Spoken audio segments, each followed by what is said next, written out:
Good morning, good afternoon, good evening 11th class students, मेरे प्यारे बच्चों। अब केमिस्ट्री को करने आसान आईटी एक्सपर्ट वंश और कैमरामैन यश के साथ आ गए हैं अमित चौहान।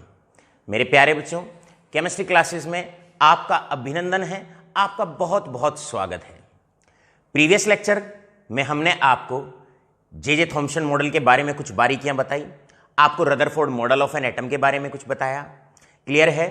और साथ के साथ हमने इंट्रोडक्टरी पॉइंट्स भी Niels Bohr model of an atom के डिस्कस कर दिए थे। आज के लेक्चर को शुरुआत करने से पहले मैं उन पॉइंट्स की हल्की सी चर्चा करता हूं और उसके बाद आज के टॉपिक को आगे बढ़ाता हूं। Niels Bohr model of an atom में अभी तक हम मुख्य बातें जो आपको बता चुके हैं, एक बार उन्हें हल्का सा डिस्कस करते हैं। सबसे पहले Niels Bohr model of an atom में आपको बताया गया कि according to mister Niels Bohr पहला पॉइंट क्या है कि एटम दो पार्ट में डिवाइड है, एक जो सेंट्रल पार्ट है और एक जो सेंट्रल पार्ट से बाहर है। सेंट्रल पार्ट में न्यूक्लियस को रखा गया है और एक्स्ट्रा न्यूक्लियर पार्ट में सर्कुलर पाथ्स को रखा गया है जिनके अंदर इलेक्ट्रॉन्स घूमते हैं। So atom is divided into two parts, clear है, nuclear part and extra nuclear part. दूसरे पॉइंट में आपको बताया गया, सेकेंड पॉइंट में हमने आपको बताया कि न्यूक्लियस का जो साइज होता है वो बहुत छोटा होता है और बोहर साहब कहते हैं कि सारा मास न्यूक्लियस में ही प्रेजेंट होता है। इसका मतलब हम ये भी कह सकते हैं कि अकॉर्डिंग टू बोहर इलेक्ट्रॉन एक मासलेस पार्टिकल होता है। इसके बाद थर्ड पॉइंट जो बहुत ज्यादा इंपॉर्टेंट रहा, वो बहुत इंपॉर्टेंट ये रहा, कुछ नई टर्म्स बोहर ने अपने मॉडल में इस्तेमाल की। बोहर ने क्या कहा? बोहर ने ये कहा, electron revolves around the nucleus, electron in circular paths पे घूमता है और इन सर्कुलर पाथ को दो तीन नाम से पहचाना गया। इन सर्कुलर पाथ को ऑर्बिट्स कहा जाता है, इसको एनर्जी लेवल कहा जाता है, क्लियर है, और इनको स्टेशनरी स्टेट्स भी कहा जाता है, क्लियर है। तीन नाम से उन्होंने इसको संबोधित किया। इस पूरे सर्कुलर पाथ को जिस पे इलेक्ट्रॉन घूमता है, बोहर ने इसको तीन नाम से संबोधित किया, क्लियर है, रिप्रेजेंट किया। ऑर्बिट भी कहा जा सकता है, एनर्जी लेवल भी कहा जा सकता है और स्टेशनरी स्टेट भी कहा जा सकता है। बोहर का नेक्स्ट पोस्टुलेट और ज्यादा इंपॉर्टेंट था, जिसमें बोहर साहब ये कहते हैं कि जब तक एक इलेक्ट्रॉन एक न्यूक्लियस में एक ऑर्बिट में घूमता है, क्लियर है, ये वाला बहुत इंपॉर्टेंट पॉइंट था कि जब तक एक इलेक्ट्रॉन एक पर्टिकुलर ऑर्बिट में, एक पर्टिकुलर शेल में जब तक वो घूमता है, ना तो वो अपनी एनर्जी रिलीज करता है, ना वो अपनी एनर्जी एब्जॉर्ब करता है। इसका मतलब एक पर्टिकुलर शेल में इलेक्ट्रॉन की एनर्जी कांस्टेंट बनी रहती है, उसकी एनर्जी में कोई तब्दीली नहीं होती है। फर्स्ट शेल में इलेक्ट्रॉन है, घूमता रहेगा, उसकी एनर्जी फिक्स रहेगी। यही इलेक्ट्रॉन अगर सेकंड शेल में है, घूमता रहेगा, निरंतर घूमता रहेगा और सेकंड शेल में इसकी एनर्जी फिक्स रहेगी, क्लियर है। क्योंकि एक इलेक्ट्रॉन की, अब यहां पर एक क्वेश्चन है, आप उसे नोट करके लिख सकते हैं, क्लियर है। Why orbits oblique shells are also known as stationary states. Stationary states इन्हें क्यों कहा गया? क्योंकि जब तक एक इलेक्ट्रॉन एक पर्टिकुलर शेल में रहता है, क्लियर है, तब तक उस इलेक्ट्रॉन की एनर्जी फिक्स रहती है, एनर्जी में कोई चेंज नहीं आता है, स्टेशनरी रहती है और इसीलिए इनको स्टेशनरी स्टेट्स के नाम से भी पहचाना जाता है। तो क्वेश्चन है कि आपका यहां से ये क्वेश्चन तैयार हो जाता है कि ऑर्बिट्स को स्टेशनरी स्टेट्स क्यों कहा जाता है। साथ के साथ नेक्स्ट इंपॉर्टेंट पॉइंट जो बोहर साहब ने कहा वो बहुत इंपॉर्टेंट ये था कि एक एटम के अंदर बड़े सारे एनर्जी लेवल्स होते हैं, बहुत सारे एनर्जी सेल्स होते हैं, इनफाइनाइट नंबर ऑफ सेल्स होते हैं। वो बात एक अलग है कि इलेक्ट्रॉन कुछ ही सेल्स में प्रेजेंट होता है। अभी तक तो आप लोग यही जानते थे हाइड्रोजन के अंदर एक ही शेल होता है। अगर मैं हाइड्रोजन की इलेक्ट्रॉनिक कॉन्फ़िगरेशन लिखूं तो केवल सिंगल वन आता है, इसका मतलब पहले शेल में एक इलेक्ट्रॉन होता है। इसका कदापि भी मीनिंग ये नहीं है कि हाइड्रोजन के अंदर, एटम के अंदर और सेल्स नहीं है, यहां पर और भी बहुत सारे सेल्स हैं। वो बात एक अलग है कि इलेक्ट्रॉन केवल पहले ही शेल में प्रेजेंट है। साथ के साथ बोहर साहब की एक और इंपॉर्टेंट बात रही, और इंपॉर्टेंट बात क्या रही, मैं इन दोनों पोस्टुलेट को आपका एग्जाम्पल लेके समझाता हूं। देखिए, आपके स्कूल के अंदर ये आपके एनर्जी लेवल्स हैं, ये आपके शेल्स हैं, nursery class, first class, second class, 10th class, 11th class, 12th class. जब तक एक बच्चा एक पर्टिकुलर शेल में रहता है, एक पर्टिकुलर क्लास में रहता है, तब तक उसकी एनर्जी कांस्टेंट बनी रहती है। जब तक आप लोग 11th क्लास में रहेंगे तब तक आपकी जो एनर्जी है वो 11th क्लास के अनुकूल ही बनी रहेगी, कांस्टेंट रहेगी, और इसीलिए आपको स्टेशनरी स्टेट कहा जाएगा कि जब तक आप 11th क्लास में हैं तब तक आप एक स्टेशनरी स्टेट में हैं। पहला पॉइंट। नेक्स्ट पॉइंट हम ये कह सकते हैं रिगार्डिंग द स्टूडेंट, क्या कि अब स्कूल के अंदर बड़े सारे कमरे होते हैं, बड़े सारे सेल्स होते हैं, क्लियर है, लेकिन बच्चा तो हर एक सेल में प्रेजेंट नहीं होता, क्लियर है। आप बच्चे जो होते हैं, इलेक्ट्रॉन जो होते हैं वो तो कुछ ही क्लासेस में प्रेजेंट होते हैं, बच्चे तो कुछ ही क्लासेस में प्रेजेंट होते हैं। यही दोनों पॉइंट बोहर साहब ने भी कहे कि एक इलेक्ट्रॉन जब तक एक सेल में रहता है उसकी एनर्जी फिक्स रहती है, उसे स्टेशनरी स्टेट कहा जाता है। और दूसरे पॉइंट में इलेक्ट्रॉन के पास बड़े सारे सेल्स होते हैं, क्लियर है, एटम के अंदर इनफाइनाइट नंबर ऑफ सेल्स होते हैं। वो बात एक अलग होती है कि इलेक्ट्रॉन कुछ ही सेल में प्रेजेंट होता है, राइट। आते हैं नेक्स्ट। लेकिन इलेक्ट्रॉन केवल उन्हीं सेल्स में घूमता है, यह भी बड़ा इंपॉर्टेंट पॉइंट है। इलेक्ट्रॉन इनफाइनाइट सेल्स होते हैं, लेकिन इलेक्ट्रॉन केवल उन्हीं सेल्स में घूमता है, जरा ध्यान रखिए, जहां पर उसका एंगुलर मोमेंटम बराबर होता है mvr = n × h/2π। यह बोहर का इंपॉर्टेंट पॉइंट था, क्लियर है। इलेक्ट्रॉन केवल उन्हीं सर्कुलर पाथ्स पे घूमता है, उन्हीं ऑर्बिट्स में घूमता है जहां पर उसका मोमेंटम बराबर होता है एंगुलर मोमेंटम n × h/2π के बराबर होता है। मेरे प्यारे से बच्चों, अब यहां से आता है नेक्स्ट और इंपॉर्टेंट पॉइंट, और अब यहां से आज का लेक्चर उठेगा इस वाले पॉइंट से। जरा ध्यान से अब आप इसको देखिएगा। हमारे लेक्चर जब भी आप देखें, सबसे पहले आप लोगों से अनुरोध है कि आप क्या करें, अपना एक पेन और कॉपी लेकर बैठें और जो जो बीच में पॉइंट्स बताते जाते हैं, फैक्ट्स हम आपको बताते हैं, साथ के साथ उसे रिकॉर्ड करते रहिएगा।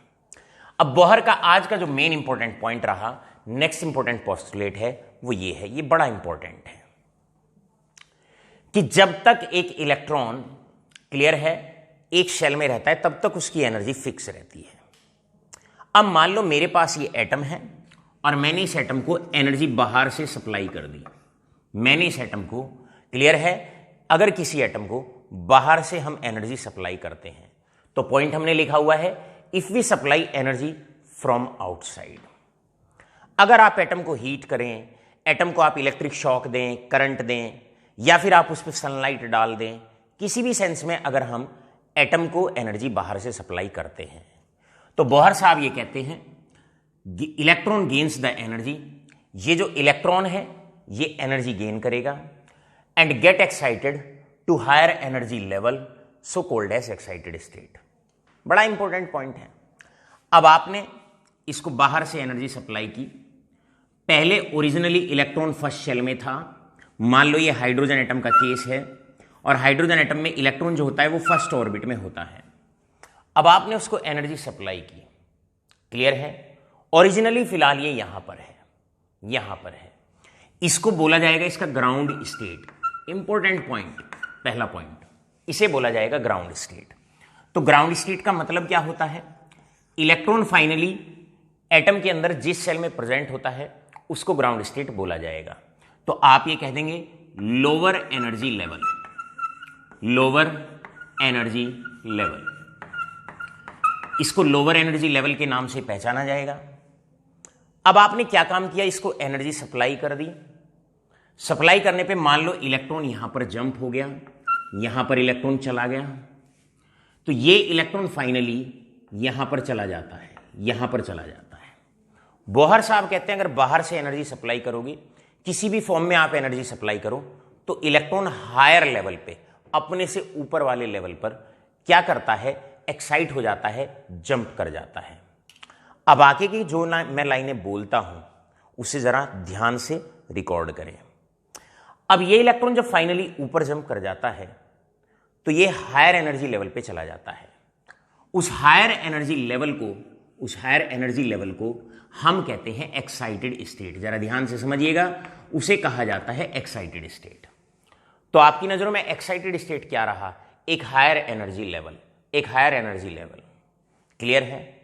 बोहर साहब कहते हैं एनर्जी सप्लाई करते ही इलेक्ट्रॉन की एनर्जी बढ़ जाती है, और वो हायर शेल में जंप कर जाता है, जिसे हम एक्साइटेड स्टेट बोलते हैं।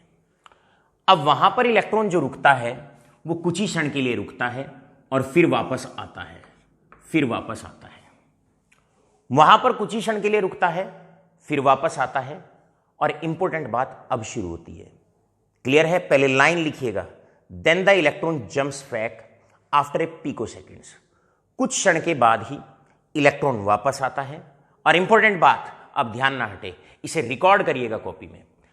जब इलेक्ट्रॉन वापस आता है तो वो एनर्जी छोड़ता है, वो एनर्जी जो छोड़ता है वो रेडिएशन छोड़ता है, वो रेडिएशन छोड़ता है। क्लियर है? जो एनर्जी वो गेन करके गया था उसी एनर्जी को वो वापस छोड़ देता है और रेडिएशंस की फॉर्म में छोड़ता है। और हर रेडिएशन का अपना एक कलर होता है, हर रेडिएशन का, हर लाइट का अपना एक कलर होता है, जिसकी वजह से आपका जो एटम होता है वो कलर शो करता है। तो अब इसको मैं डिटेल में चर्चा में लाता हूं। पूरा पॉइंट आपने समझ लिया। तो आपने क्या करना है, जब हम एटम को बाहर से एनर्जी सप्लाई करते हैं, ध्यान से समझिएगा, तब वो एनर्जी गेन करता है, एक्साइटेड स्टेट में जाता है। क्लियर है? एक्साइटेड स्टेट में जाता है, लेकिन वहां पर अब आगे आप रिकॉर्ड करेंगे, वहां पर वो पिको सेकंड्स के लिए रुकता है और पिको सेकंड कुछ क्षण भर के लिए रुकता है, फिर वापस आता है।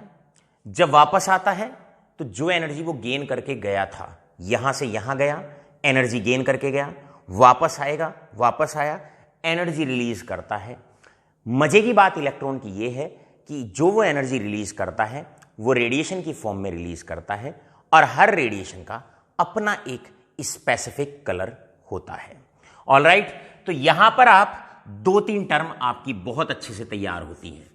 पहला, ग्राउंड स्टेट, इलेक्ट्रॉन फाइनली जिस सेल में प्रेजेंट होता है, ओरिजिनली किस सेल से इलेक्ट्रॉन गया है, उसको लोअर एनर्जी लेवल को ग्राउंड स्टेट के नाम से पहचाना जाता है। अब इलेक्ट्रॉन ने एनर्जी गेन करी, फाइनली वो जिस शेल में जाता है, हायर एनर्जी लेवल, उसको एक्साइटेड स्टेट के नाम से पहचाना जाता है। रिकॉर्ड करें, what do you mean by ground state, record करें, what do you mean by excited state, ये साथ के साथ lower energy level, higher energy level. Alright बच्चों, अब आपके ये अच्छे से समझ में आ गया होगा। साथ के साथ एक क्वेश्चन यहां से तैयार होता है। क्वेश्चन ये तैयार होता है, why metal shows colour on heating. तो इस क्वेश्चन के लिए 11th क्लास, ये बड़ा इंपॉर्टेंट सा क्वेश्चन होता है। 2 साल के अंदर अंदर ये कई बार आपसे क्वेश्चन पूछा जाता है कि मेटल को अगर हीट करते हैं तो वो कलर क्यों शो करता है। तो अब आपको according to Niels Bohr postulate of an atom, क्या आपको हमने बताया कि इलेक्ट्रॉन एनर्जी एब्जॉर्ब करता है, एक्साइटेड स्टेट में जाता है, जब वापस आता है तो उस एनर्जी को वो छोड़ता है, रेडिएशंस की फॉर्म में छोड़ता है और हर रेडिएशन का अपना एक कलर होता है जो हमें दिखाई पड़ता है। क्लियर है? जो हमें दिखाई पड़ता है और उसको बेसिकली हम कहते हैं, क्लियर है, इस फिनोमिनन को हम कहते हैं कि यहां से मेटल कलर शो करता है। चलो इस पॉइंट को ना एक सिंपल सा एग्जांपल लेके समझते हैं। एग्जांपल ये है, अभी आप मान लो यहां पर खड़े हुए हैं, ये आपका ग्राउंड स्टेट है, ये आपका लोअर एनर्जी लेवल है। ऑलराइट, अब आपने अपने अंदर आप अपने सांस को इनटेक करें, आप लंबी सी ब्रेथ लें, तो आपने एनर्जी को एब्जॉर्ब किया, फिर आप उछलें, तो हवा में आप कुछ क्षण के लिए रहेंगे। अब आप उछलें, क्लियर है, आपने सांस को एब्जॉर्ब किया, ऐसे आपने जंप किया, तो आप हवा में कुछ क्षण के लिए रहे, वो रहा आपका एक्साइटेड स्टेट। लेकिन जब आप कूदोगे नीचे की तरफ, एक बार उछल के देखिएगा, क्लियर है, और जब आप नीचे की तरफ कूदोगे तो आप फिर अपना सांस को रिलीज कर दोगे। क्लियर है, आपने अपना सांस छोड़ दिया। तो जो एनर्जी आप जंप करती बार गेन करते हो, वापस आती बार उसे आप रिलीज करते हो। आप एयर इनटेक करते हो, एयर रिलीज करते हो। इलेक्ट्रॉन की मजे की बात यह है कि ये एब्जॉर्ब एनर्जी किसी भी फॉर्म में करे, लेकिन उसको छोड़ता है रेडिएशंस की फॉर्म में, उसे छोड़ता है कलर की फॉर्म में। बहुत important question 11th class, why the metal shows colour on heating. Clear है? ग्राउंड स्टेट और एक्साइटेड स्टेट भी आप अच्छे से तैयार करिए। ग्राउंड स्टेट का मतलब है जैसे 11th क्लास का बच्चा, आप अपनी क्लास में बैठे हुए हैं, ये आपका ग्राउंड स्टेट है, आपकी जेब में एक पैसा नहीं है, क्लियर है, और आपने अपने किसी फ्रेंड से 500 रुपये बोरो कर लिए, उधार ले लिया आपने। अब होगा क्या, आप हो गए एक्साइटेड, और एक्साइट हो गए आप पहुंच गए कैंटीन। लेकिन अब कैंटीन आपका एक्साइटेड स्टेट है, भाई अच्छा लगता है बच्चा कैंटीन में गया है, क्लियर है, बड़ा अच्छा लगता है। वहां तो कैंटीन में कौन मायूसी शक्ल लेके पहुंचता है, एक्साइटेड ही पहुंचता है। वहां पर आपने जूस पिया, क्लियर है, बर्गर वगैरह खाया, एक्साइटेड स्टेट पे रहे। लेकिन सदैव आप कैंटीन पे तो नहीं रहेंगे, फिर वापस से क्लास में आ गए, कुछ क्षण बाद आप क्लास में वापसी करते हैं, क्लियर है, और वापस आके नेक्स्ट डे फिर आप उस भैया को, उस अपने फ्रेंड को 500 रुपये वापस दे देते हैं। तो जो एनर्जी एब्जॉर्ब करके गए थे वही एनर्जी फिर आप आके रिलीज करते हैं। यही इलेक्ट्रॉन की कहानी होती है। इलेक्ट्रॉन एनर्जी एब्जॉर्ब करता है, कुछ क्षण के लिए हायर सेल्स में चला जाता है, फिर वापस आता है ग्राउंड स्टेट पे, अपने नॉर्मल एनर्जी लेवल पे वापस आता है, और आते वक्त वो एनर्जी रिलीज करता है in the form of radiations, जिसकी वजह से कलर दिखाई पड़ता है। जैसे कि अगर मैं सी फॉर एग्जाम्पल कुछ कलर्स इंपॉर्टेंट आप लर्न कर लेंगे, जैसे लिथियम मेटल की बात करता हूं, तो लिथियम मेटल को जब हम हीट करते हैं, मोमबत्ती के ऊपर लिथियम मेटल का टुकड़ा लेके जाइए, वो रेड कलर रिलीज करता है, तो वो रेड कलर का होता है। सोडियम की अगर मैं बात करता हूं तो येलो कलर का होता है। अगर हम सोडियम मेटल की बात करते हैं तो वो येलो कलर रिलीज करता है, और अगर हम बच्चों पोटेशियम मेटल की बात करते हैं तो ये आपका वायलेट कलर रिलीज करता है। बड़े सारे क्वेश्चंस, इंपॉर्टेंट क्वेश्चंस आपके तैयार होते जा रहे हैं, और इससे सरल एक्सप्लेनेशन नहीं हो सकता। 11th क्लास, ध्यान से एक एक पॉइंट को आप रिकॉर्ड करते रहें। इस प्रकार ये होता है, लोहे को हीट करते हैं, क्लियर है, वो जैसे जैसे आप हीट करते जाते हो वैसे वैसे वो कलर अपना दिखाना शुरू कर देता है। तो आशा करते हैं ये वाला पॉइंट बहुत बेहतरीन तरीके से मेरे अपने प्यारे बच्चों के तैयार हो गया होगा। और ये फाइनल पॉइंट था जो बोहर साहब ने दिया था अबाउट एन एटम। आशा करूंगा आप इसको अच्छे से आपने रिकॉर्ड कर लिया होगा, जो एक्सप्लेनेशन मैंने बताया है वो भी आपने अच्छे से नोट कर लिया होगा, क्लियर है। 2-3 क्वेश्चन आपके यहां पर आकर रेडी हो जाते हैं, और आशा करता हूं वो दोनों तीनों क्वेश्चन आपने अच्छे से रिकॉर्ड कर लिए होंगे। प्यारे बच्चों, आओ अब जानने की कोशिश करेंगे बोहर के बारे में कुछ और नई बातें। इस मॉडल के बारे में जानने की कोशिश करते हैं कुछ और नई बातें। नई बातें बच्चों ये है, अब जानने की कोशिश करते हैं कि इसके आपके ब्यूटीफुल पॉइंट्स क्या रहे। बोहर साहब ने जितने भी पॉइंट्स दिए उनके बारे में क्या क्या विशेषताएं रही। सबसे बड़ी विशेषता जो बोहर ने एटम के बारे में दी, बताई, जो जानकारी हमें दी इन्होंने, सबसे बड़ी विशेषता क्या रही, यानी कि हम बात करने वाले हैं usefulness of Bohr model of an atom. तो अब हमारा टॉपिक रहेगा usefulness of Bohr model of an atom. तो इसकी यूजफुलनेस क्या रही? सबसे पहला पॉइंट रहा stability of an atom. Stability of an atom, भाई बोहर साहब ने एटम की स्टेबिलिटी को बहुत सटीक तरीके से, बहुत अच्छे तरीके से एक्सप्लेन किया। रदरफोर्ड में कमी क्या रही, जो उन्होंने पोस्टुलेट्स दिए थे कि इलेक्ट्रॉन धीरे धीरे अपनी एनर्जी रिलीज करता जाता है, उसका ऑर्बिट छोटा होता जाता है, फाइनली इलेक्ट्रॉन न्यूक्लियस में गिर जाता है और एटम कोलैप्स हो जाता है। जबकि बोहर साहब तो ये कहते हैं माइक्रोस्कोपिक पार्टिकल है ये। जब ये न्यूक्लियस के अराउंड घूमता है तो ये अपनी एनर्जी ना तो गेन करता है ना रिलीज करता है, जब तक ये एक एटम को आप बाहर से एनर्जी नहीं देते। जब तक एक एटम खाली पड़ा हुआ है, क्लियर है, तब तक वो इलेक्ट्रॉन उसका घूमता है, एक पर्टिकुलर शेल में घूमता है और वो अपनी एनर्जी चेंज नहीं करता है। ये इलेक्ट्रॉन बराबर यहीं घूमता रहेगा, बराबर यहीं घूमता रहेगा। इस इलेक्ट्रॉन की एनर्जी इस शेल के अंदर कांस्टेंट बनी रहेगी, निरंतर चक्कर काटता रहेगा। फाइनली इलेक्ट्रॉन कभी भी न्यूक्लियस में नहीं गिरेगा और कभी भी एटम कोलैप्स नहीं होगा। कभी भी याद रखो, एटम कोलैप्स नहीं होगा। इस वाले पॉइंट से बोहर ने स्टेबिलिटी को एक्सप्लेन किया एटम की। तो यहां पर आप एक क्वेश्चन रिकॉर्ड कर सकते हैं, tell the Bohr postulate that explains the stability of an atom.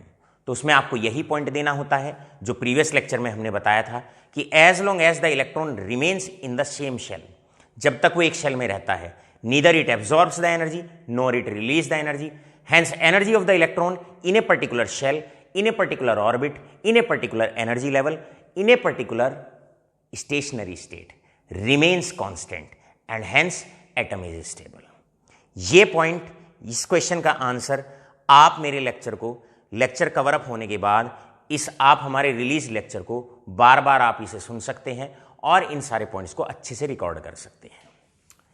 साथ के साथ दूसरा जो इंपॉर्टेंट पॉइंट रहा, अब यहां से बहुत इंपॉर्टेंट पॉइंट के बारे में मैं आपसे चर्चा करने वाला हूं।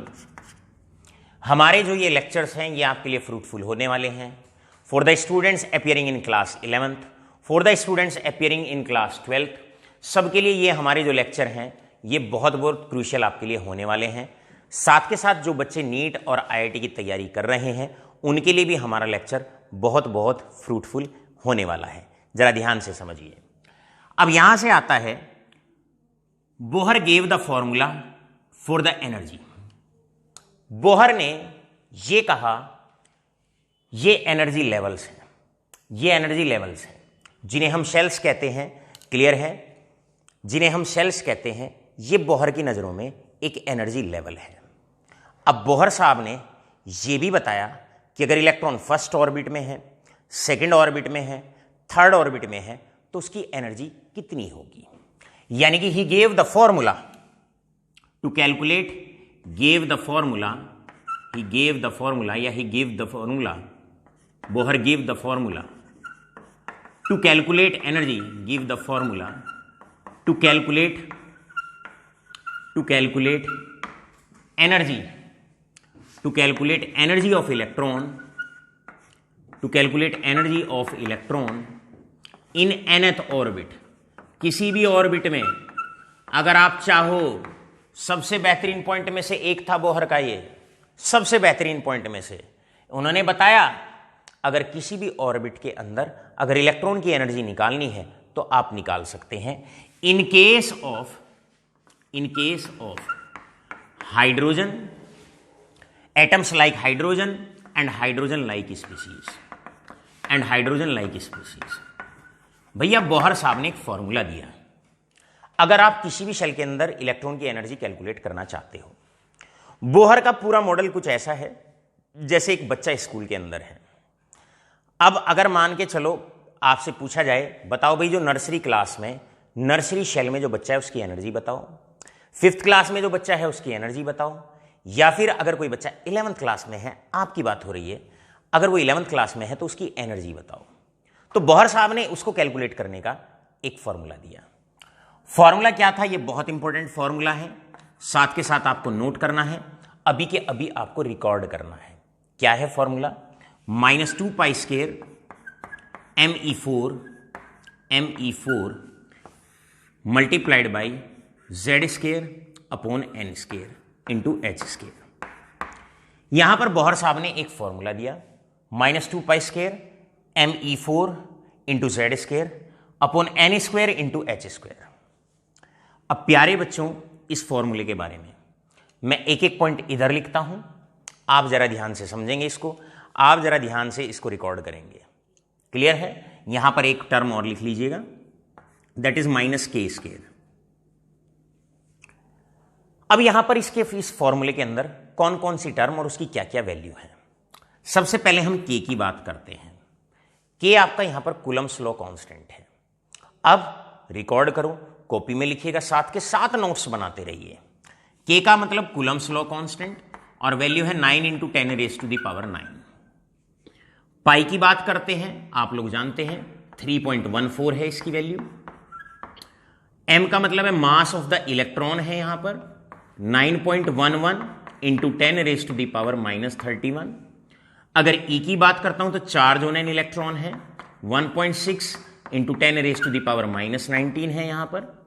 H की बात करता हूं तो प्लैंक्स कांस्टेंट है और वैल्यू है 6.626 × 10⁻34, इतने जूल सेकेंड्स। इन सब की वैल्यूज मैंने यहां पर लिख दी हैं।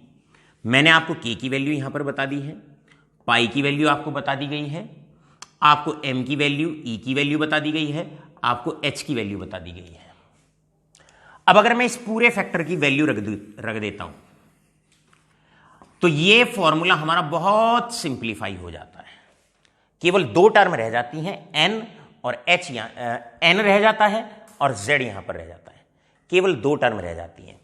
इन सभी वैल्यूज को अगर मैं इसमें पुट करता हूं तो मेरे पास एनर्जी का सिंपल सा फॉर्मूला कैलकुलेट होके आता है और सिंपल सा फॉर्मूला आता है energy of the electron in nth orbit. ऐसे बोलना है इसको, energy of the electron in nth orbit, इस प्रकार बोलना है। बराबर हो जाएगा, किसके बराबर हो जाएगा? -1312 into Z square upon n square. कितना सिंपल सा फॉर्मूला हो जाता है। लेकिन याद रखना, इस फॉर्मूले से जो एनर्जी आती है वो किलो जूल पर मोल में आती है। इस फॉर्मूले से जो एनर्जी आती है वो किलो जूल पर मोल में आती है। तो फटाफट से आप पहले इसका स्क्रीनशॉट लीजिए, इसका स्क्रीनशॉट लीजिए, ऑलराइट, और साथ के साथ नोट्स को आगे बढ़ाते रहिए। मैं बढ़ता हूं आगे की तरफ यहीं पर। अब आपने स्क्रीनशॉट ले लिया होगा इसका। इस फॉर्मूले को और मैं आसान करता हूं, क्योंकि इलेक्ट्रॉन की एनर्जी निकालना, याद रहे, इलेक्ट्रॉन की एनर्जी निकालना ये आईआईटी और नीट के लिए भी one of the most classical question रहा करता है। अब मेरे प्यारे बच्चों, अगर हम आपसे बात करते हैं, जब इस फॉर्मूले को सॉल्व किया गया, सिंप्लीफाई किया गया, तो एनर्जी ऑफ द इलेक्ट्रॉन अगर किसी भी n ऑर्बिट में आपको निकालनी है, पहले शेल में निकालनी है, दूसरे शेल में, इनफाइनाइट शेल पे, किसी भी शेल पे अगर आपको निकालनी है तो आप इस फॉर्मूले का इस्तेमाल कर सकते हैं।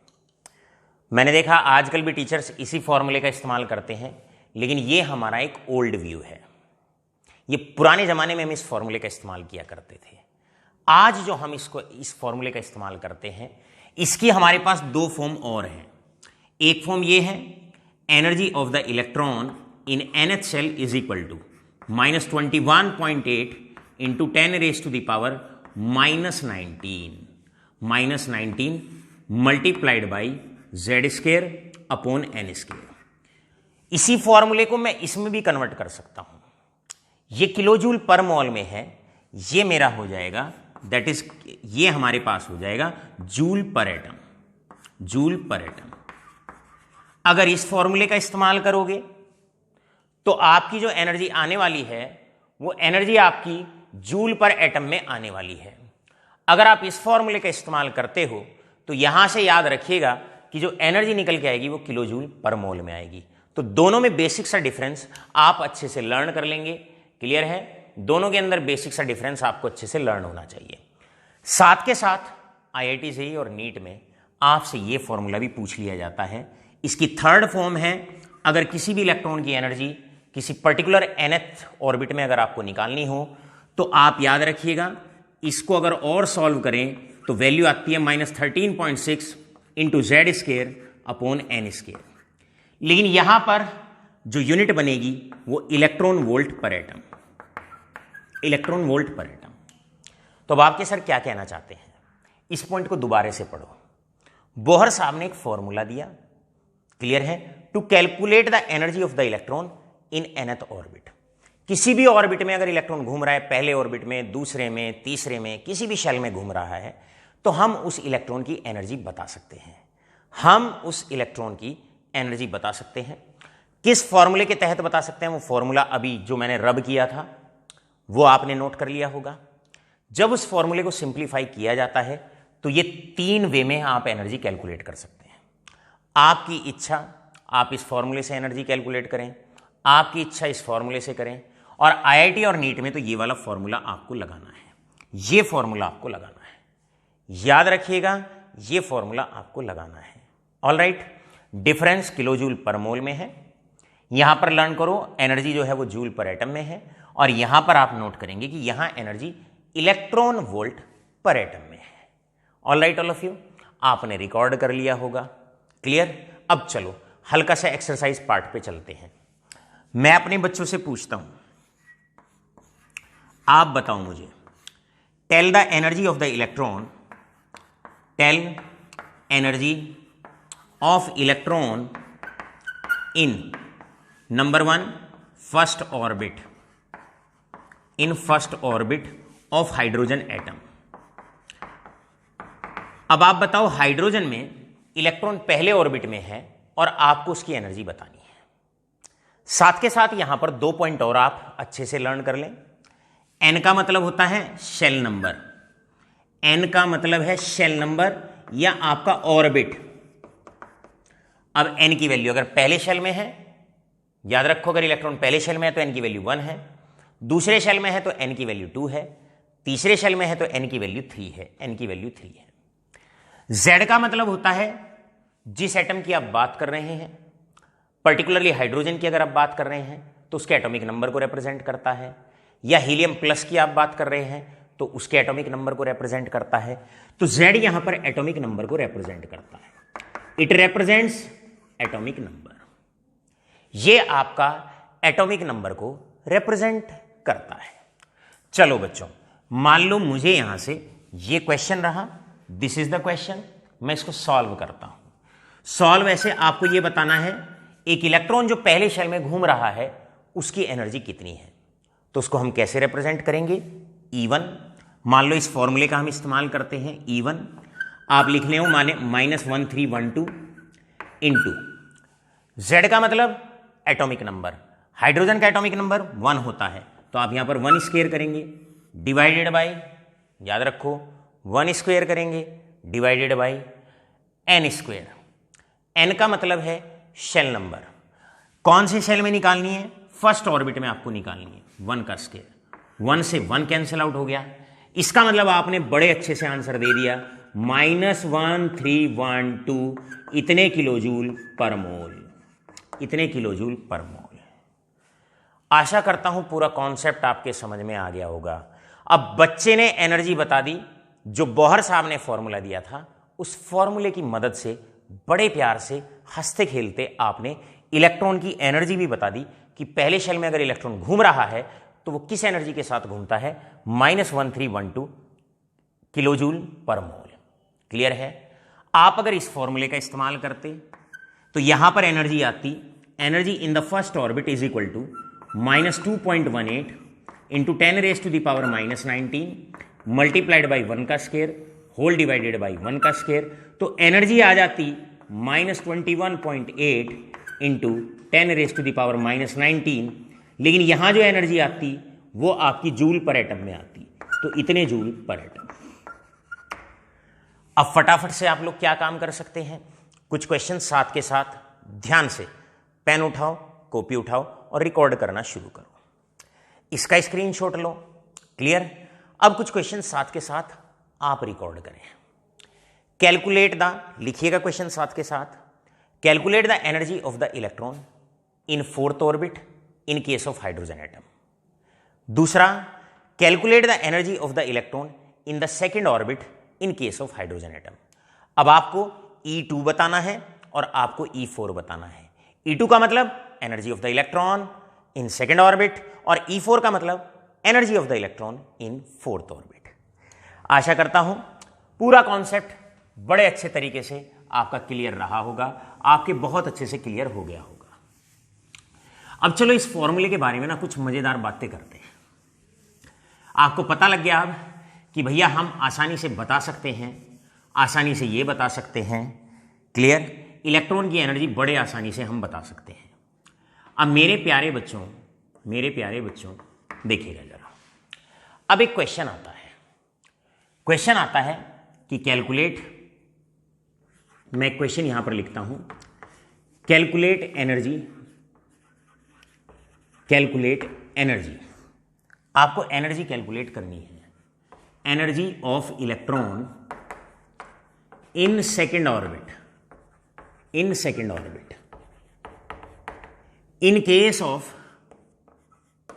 Of helium plus, helium plus. Next question आता है, क्लियर है, इन third orbit of lithium plus 2, of lithium plus 2। अब आपसे यह क्वेश्चन आता है और मान लो इस फॉर्मूले का आप इस्तेमाल कर रहे हैं, तो आप फॉर्मूला ऐसे लिखने वाले हैं, energy of the electron in second orbit, तो आपको E2 निकालना है। सॉल्यूशन बिगिंस, ध्यान से, सॉल्यूशन बिगिंस। आपने लिखा -121.8 इंटू 10⁻⁻⁻19। अब फॉर्मूले में आगे z है। z का मतलब होता है एटॉमिक नंबर। क्लियर है बच्चे? एटॉमिक नंबर होता है। तो अब आप हीलियम के केस में एटॉमिक नंबर 2 होता है, तो आप यहां करेंगे 2 स्क्वायर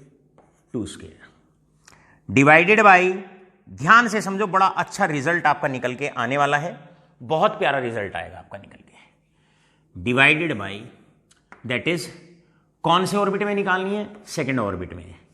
n का मतलब ऑर्बिट नंबर, शेल नंबर, 2 का स्क्वायर, 2 स्क्वायर से 2 स्क्वायर कट गया, और आपका जो आंसर आया वो आपका आंसर आया -21.8 इंटू 10⁻⁻19 इतने जूल पर एटम, इतने जूल पर एटम। ये आपकी वैल्यू आ गई। अब थर्ड पार्ट सॉल्व करते हैं इसका, थर्ड पार्ट जानने की कोशिश करते हैं। अब आपको E3 निकालना है, एनर्जी ऑफ द इलेक्ट्रॉन अब थर्ड ऑर्बिट में निकालनी है, third orbit of lithium 2 positive. Formula यही इस्तेमाल करो, -21.8 मल्टीप्लाइड बाय, यहां से शुरू करो 10⁻⁻19 multiplied by atomic number, lithium का 3 होता है तो आप 3 स्क्वायर करोगे, डिवाइडेड बाई कौन से ऑर्बिट में निकालनी है? थर्ड ऑर्बिट में। n की वैल्यू 3 रखोगे, 3 का स्क्वायर, इससे ये कट गया, और ये मैं देखता हूं आंसर फिर से वही निकल के आ रहा है, -21.8 इंटू 10⁻⁻19 इतने जूल पर एटम। इसका मतलब क्या हुआ? कितना इंपॉर्टेंट रिजल्ट IIT JEE और नीट के लिए आपका निकल के आ गया। हाइड्रोजन एटम की बात करता हूं तो पहले शेल में उसकी एनर्जी होती है, अगर कोई इलेक्ट्रॉन हाइड्रोजन के पहले शेल में है तो उसकी एनर्जी इतनी है। कितना है? लर्न करो भी, -21.8 इंटू 10⁻⁻19। अगर कोई इलेक्ट्रॉन हीलियम के केस में सेकेंड ऑर्बिट में है तो उसकी जो एनर्जी है -21.8 इंटू 10⁻⁻19। और अगर कोई इलेक्ट्रॉन लिथियम के केस में थर्ड ऑर्बिट में है तब जाके उसकी एनर्जी होती है -21.8 इंटू 10⁻⁻19। हाइड्रोजन के पहले शेल में इलेक्ट्रॉन की एनर्जी, हीलियम के केस में दूसरे ऑर्बिट में उस इलेक्ट्रॉन की एनर्जी, और लिथियम के केस में तीसरे ऑर्बिट में इलेक्ट्रॉन की एनर्जी सेम पाई जाती है। तात्पर्य क्या है? मैं कहना क्या चाहता हूं? मैं कहना यह चाहता हूं कि इलेक्ट्रॉन की एनर्जी डिफरेंट एटम्स के केस में अलग अलग ऑर्बिट में अलग अलग होती है। मतलब क्या है कि हाइड्रोजन के केस में इलेक्ट्रॉन की पहले शेल में जो एनर्जी है वो जरूरी नहीं है हीलियम के केस में पहले शेल में जो इलेक्ट्रॉन है उसकी एनर्जी वही हो। तो एनर्जी वेरी करती है शेल वाइज, जैसे ही एटम वेरी करता है। एक और एग्जांपल, स्कूल के अंदर बच्चा है, 11वीं क्लास में अगर गेटवे स्कूल में बच्चा है तो उसका एनर्जी लेवल अलग मिलेगा, साइंस के अंदर, कॉमर्स के अंदर। किसी और स्कूल में बच्चा है तो उसका एनर्जी लेवल 11th क्लास में अलग मिलेगा। इसी प्रकार पहले शेल में इलेक्ट्रॉन हाइड्रोजन में, उसकी एनर्जी अलग होगी। हीलियम के केस में पहले शेल में इलेक्ट्रॉन है, अलग स्कूल में इलेक्ट्रॉन है, उसकी एनर्जी अलग होगी। आशा करता हूं पूरा कॉन्सेप्ट, हर एक पॉइंट को बड़े बारीकी से मैंने समझाया है, और मुझे पूर्णतः उम्मीद है और मैं आश्वस्त हूं एक एक पॉइंट आपको समझ में आ गया होगा। पुराने जमाने में इस फॉर्मूले का इस्तेमाल होता था, जानकारी आपको बिल्कुल लेटेस्ट दे रहे हैं ताकि किसी तरह की कोई दिक्कत ना आए नीट और जेईई एग्जामिनेशन में। ये वाला फॉर्मूला आजकल हम ज़्यादातर फ्रीक्वेंट है और क्लासिकल है और ज़्यादातर इसको यूज़ करते हैं। सबकी बात बराबर ही है, बस यूनिट्स में डिफरेंस होता है। नीट और जेईई में हम जो यूज़ करते हैं वो इस वाले फॉर्मूले को इस्तेमाल करते हैं। आपने बच्चों यहाँ पर देखा और आपने यहाँ पर ये देखा किस प्रकार हम इलेक्ट्रॉन की एनर्जी किसी भी एनर्जी लेवल पे हम निकाल सकते हैं। अब आज का मेरा यहाँ से लगभग लास्ट क्वेश्चन आप लोगों से आता है। अब मैं अपने बच्चों से पूछता हूं कि भाई अब होमवर्क के लिए आपको 2 क्वेश्चन आपको करने हैं। पहला क्वेश्चन यहां पर आप रिकॉर्ड करेंगे होमवर्क के तौर पर, और पहला क्वेश्चन आपका ये है, tell the energy of the electron, tell the energy of electron in number 1, electron in third orbit of hydrogen oblique helium plus oblique lithium 2+, साथ के साथ at infinite level, infinite level पे आप कैलकुलेट करोगे, at infinite level. और last में सबसे महत्वपूर्ण क्वेश्चन, ये आपको अभी के अभी मेरा लेक्चर ओवर होते ही आपको रिकॉर्ड करना है। और अब मैं लेता हूं सबसे बेहतरीन एग्जांपल, और ये बहुत इंपॉर्टेंट क्वेश्चन है। मेरा बच्चा तो जब भी टेस्ट देता है मैं उससे हमेशा ये क्वेश्चन पुटअप करता हूं, why electronic energy is negative, why electronic energy is negative. मेरे प्यारे बच्चों, ये इलेक्ट्रॉन की एनर्जी को निकालने का फॉर्मूला है, ये है और ये है। मजे की बात क्या है, ध्यान से सुनो, मजे की बात क्या है, यहां से भी इलेक्ट्रॉन की एनर्जी नेगेटिव निकल के आएगी, यहां से भी इलेक्ट्रॉन की एनर्जी नेगेटिव निकल के आएगी, और यहां से भी इलेक्ट्रॉन की एनर्जी नेगेटिव आएगी। कहने का तात्पर्य क्या हुआ, अब ये कंक्लूडिंग लाइंस हैं, कहने का तात्पर्य क्या हुआ, इलेक्ट्रॉन की एनर्जी नेगेटिव। बोहर साहब ने ये क्या कर दिया, क्या रहस्य इसके पीछे रहा होगा कि इलेक्ट्रॉन की एनर्जी नेगेटिव, चार्ज नेगेटिव हो इलेक्ट्रॉन का, ये तो समझ में आता है, लेकिन एनर्जी कैसे नेगेटिव हो गई, ये एक सोचने वाली बात है। सोच के रखिएगा, आंसर पता करिएगा, आंसर तलाश करिएगा। मिलते हैं नेक्स्ट क्लास में। बहुत बहुत धन्यवाद।